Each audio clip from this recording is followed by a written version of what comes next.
Good evening, ladies and gentlemen. Welcome to the Drag Show. Terry Martin here, Stu Smith. You never get to see Terry. That's not really fair. Hey!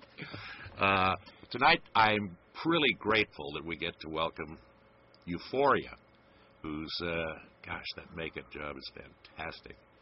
Except the eyebrows. They don't quite match perfectly. They don't. I'm shocked or, questioning something all the time. I like that, yeah. Things are to be questioned, aren't they? Are. Yeah. They really are.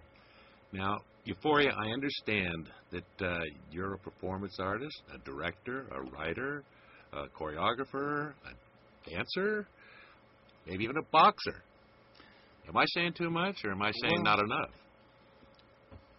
I don't know. I guess I've done all those things. Performance art is such a weird thing because it's like it covers so much. It covers such a big area. I don't know if. I guess I do consider myself an artist who performs. If that's a performance artist, then yes, that's me. And yes, I have been known to box. I think that we'll probably get to more on that. I'm still laughing about, before we started here, Stu was asking me about if I was a chanteuse. and I asked, what is a chanteuse? And he said...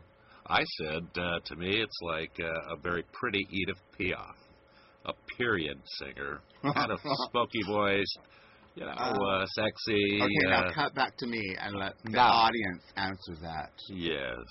Are you a chanteuse? I think probably more like some scary Buto demon. I wonder what they'd say at the old Mabuhay.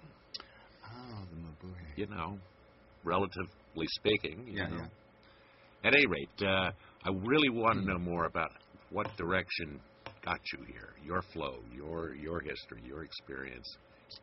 Well, I think I'm from Seattle originally, and I grew up around a lot of transgender young gay guys who were very effeminate and looked feminine and just couldn't help it. So that they had this trans idea, and trans really wasn't big then. It really wasn't big, and especially in Seattle, it wasn't a big thing.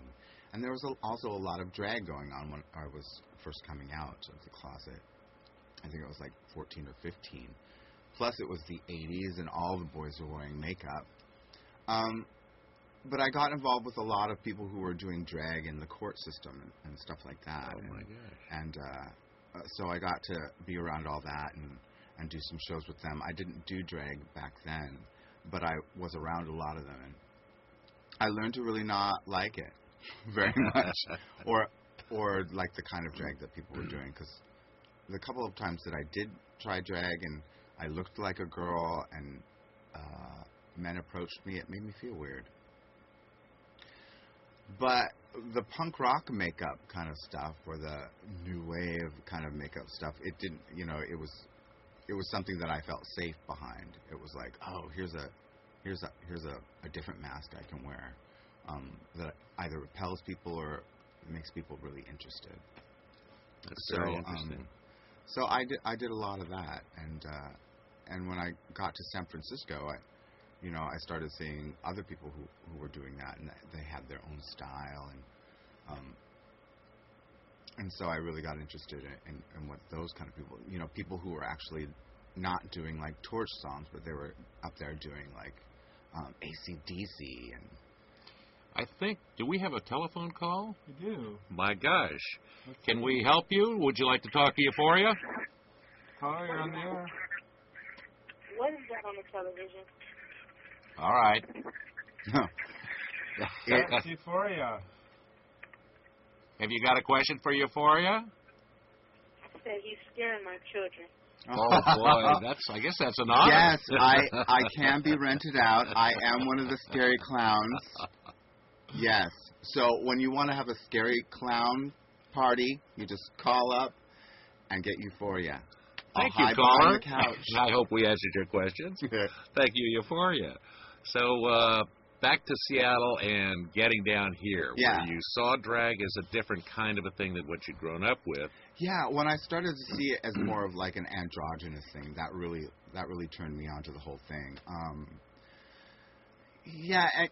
It's so funny because I think at least in the city, what in this city, what I've seen evolve is like, you know, it goes in stages where it gets really like androgynous, which I really like, and really kind of scary, and then it gets to this like hyper beauty thing, which I really can't stand.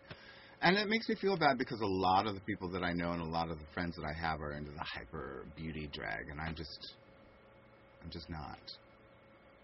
And I think it's great. I can watch it, and I think that some of the performers out there are really, really talented. And I have some idols that are out there. I'd love to hear who those might be, if you're willing it's to so share funny that. because it's like, yes, there are some people that I definitely think are amazing who are in the city, and they're great performers. But like after you work with them, or you're around them, they're not very nice. They're not very nice.